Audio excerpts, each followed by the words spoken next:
આપણે જે આવ્યા છીએ ને એ આ એક યુએસનું રેસ્ટોરન્ટ છે અને આ આમ બહુ નેચરલ વસ્તુ છે અને અહીંયા આપણને જે ઠંડી લાગે ને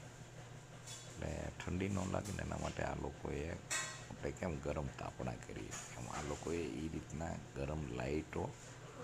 અને